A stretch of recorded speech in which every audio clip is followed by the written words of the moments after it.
8 or 24? Number 8. 24 was more challenging.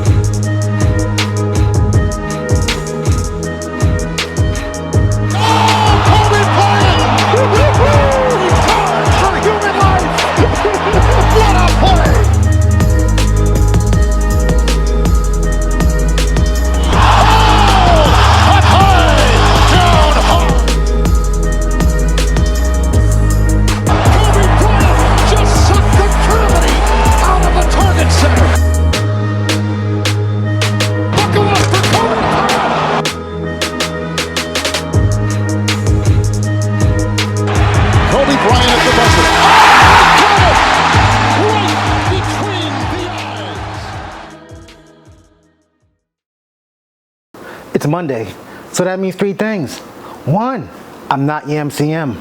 2, it's a Mama Monday. And 3, it's time for Day 24 podcast. How you guys doing? I'm your host, the product of poverty's environment, the Chuck Paul. I hope you guys enjoyed your week. Hope you guys enjoyed your weekend. This is one of the most Mondays I've ever had. I wasn't going to record an episode today, but I remembered I said I was going to do one more episode. And then next one, 2022. But I remember there's so much to fucking talk about. I forgot to talk about Molly and Jalen last week. Got to talk about Meg and motherfucking Tory. Tyron Woodley got put to sleep. We'll talk about that. Motherfucking power. Oh my God. So, first off, I hope you guys are ready for Christmas or Kwanzaa, Hanukkah, whatever you guys celebrate. Hope you guys enjoy and have it's healthy and safe with this Omarion virus and shit going on, whatever. Man, look, shit is crazy. I hope you guys enjoy your new year that's coming up. It's been a crazy year. We lost a lot of people. Off the top, most recently, of course, Slim 400, Young Dolph, Virgil Abloh. Excuse me, damn. I forgot dude's name. But we all know him as Omar from The Wire. Michael K. Williams. Damn, like, so many, like, DMX we lost this year. So many motherfuckers, man. Recently, Draco the Ruler. Like, it's been a crazy year. I just hope everyone stays safe next year. Healthy, focus on themselves. Don't worry about no other man, no other bitch. Keep your mind on yours. Worry about your own money, not nobody else's.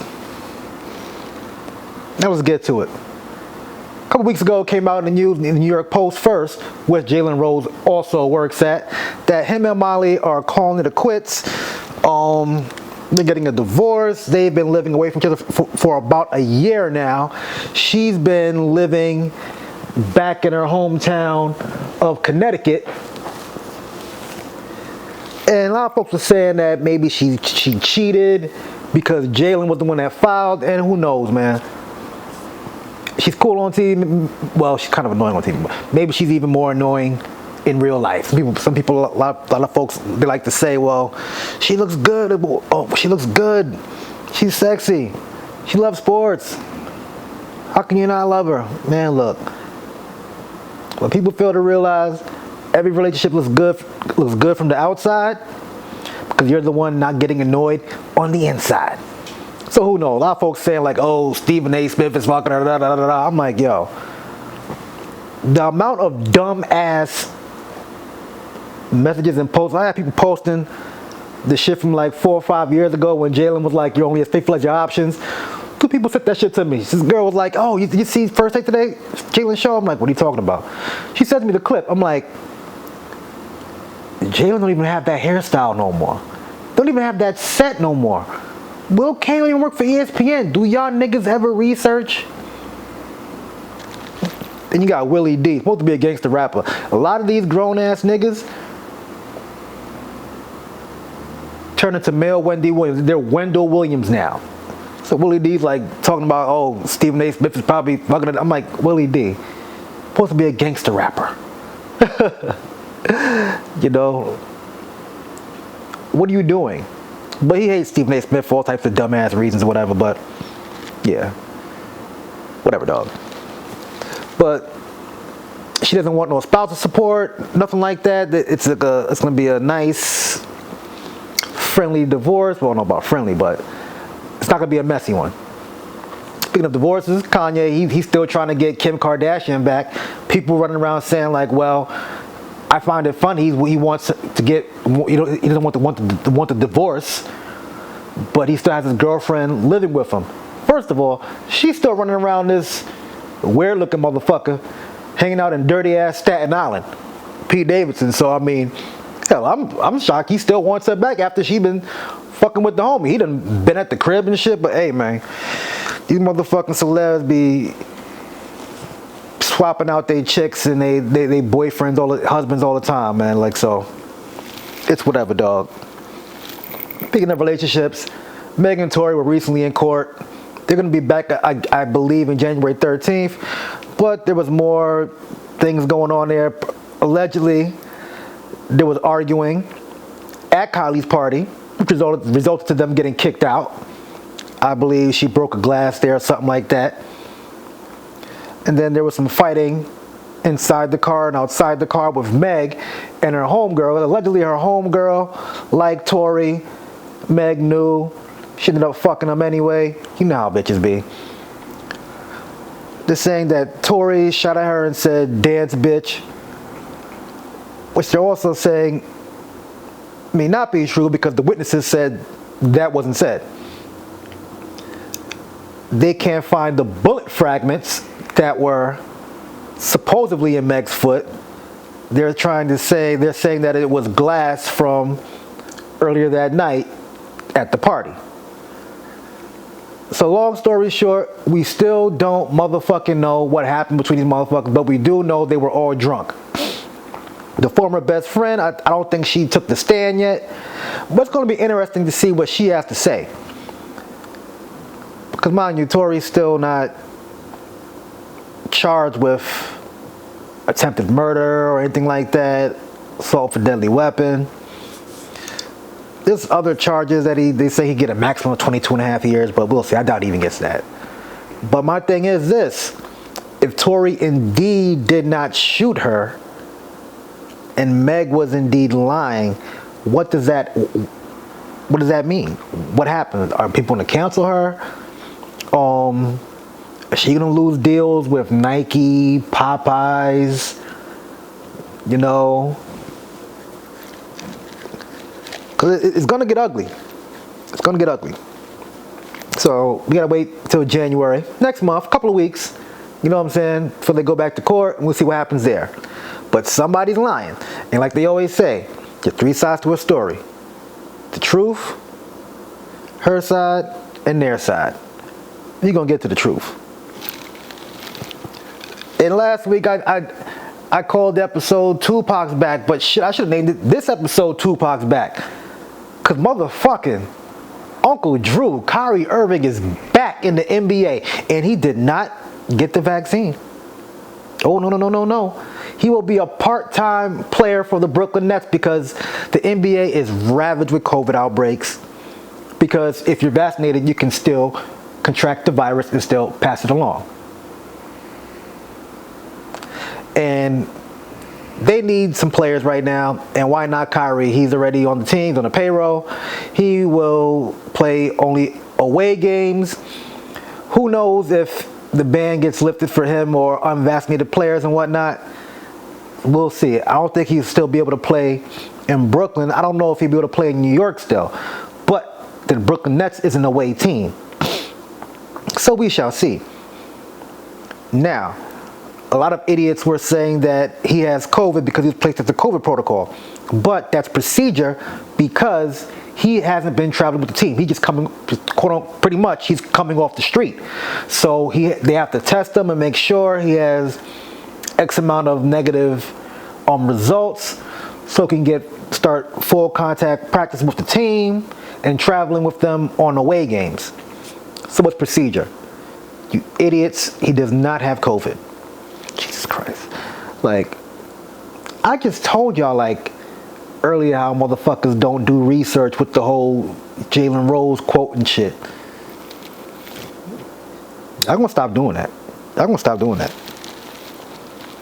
Also, Saturday night, Tyron Woodley, Jake Paul 2. Ooh, Saturday night sissy fight. But earlier that night, we seen three-time All-Star Darren Williams and All-Pro running back Frank Gore go 4 rounds in a fist fight. Now, watching this fight, I can see Darren Williams. He does train box. He's technically sound. You know, he was a little aggressive. He was the taller of the two, 6'3". Gore is like 5'9", 5'10", I believe.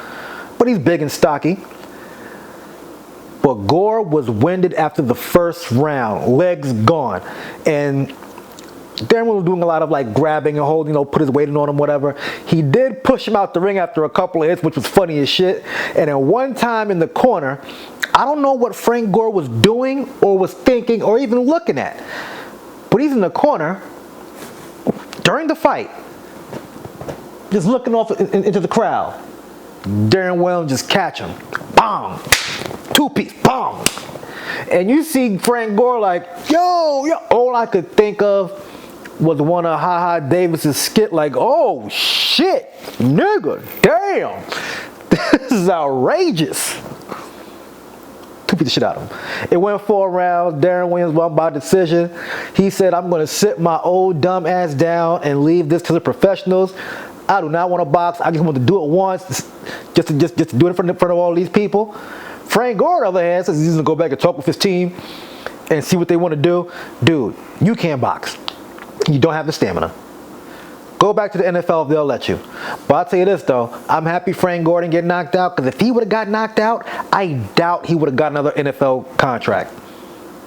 And speaking of knocked out, motherfucking Tyron Woodley. First of all, I think this fight was 8 or 10 rounds. I think he got knocked down in the 7th or 8th, but he was catching him. It was a close fight. I would have gave it to Woodley for a decision if it ended before the knockdown. Jake Paul was bleeding, allegedly from an elbow or a headbutt. You know, Jake Paul is taller, Woodley is shorter, so coming up he would headbutt him or maybe catch him with an elbow or whatever when they lock up whatever. But the knockout blow, it was so clear as day from this particular camera angle. You could see Jake Paul winding up and Woodley like bracing himself for the hit. If he gets hit, falls face first, Nate Robinson style. Now with Nate Robinson, I can see that, yeah, really being a knockout, not rigged. But this shit, I ain't gonna say it was rigged, but I'm not mad at anybody for thinking that. He's clear as day, he's seen it, he gave a little signal. Hey man, what do I know? Hats off to them, they both made some money. I believe we're supposed to be boxing again in January or February. Or it might be a UFC match. I don't know. We'll see. After that, Jake Paul was talking his shit, saying, I told him I was going to fuck him up. They even did a press conference afterwards, and Woodley's sitting right there. Just like, yeah, I got fucked up. Oh, look. Hey, at the end of the day, he beat a couple of amateurs, and he's an amateur fighter, but he is selling out arenas. So, hey man, he's doing something right. Hey, I can't knock it, you know. Fuck, get your money, man. I don't pay for those fights anyway.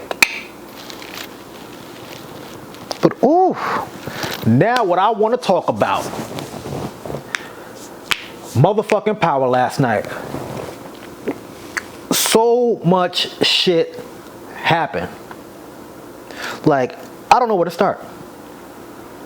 So we'll start with this. Redman's on the show, and Davis, Method Man, the lawyer, is trying to get his brother, Redman, out of jail. Davis says to his brother, I will do anything to get you out of here. And his brother says, and I will do anything to keep you from coming here. He's in here for manslaughter. So pretty much, I guess Davis killed somebody. His brother took the rap. He said, Method Man, Davis said, yo, I got my partner Sachs working on this other case with someone else for manslaughter, Lorenzo Tejada. If he gets him out, I'll be able to get you, I'll send him to you and get you out. Bully fooly. So later on, of course, I told you about Kane putting Ramirez's badge inside of Tariq's drawer.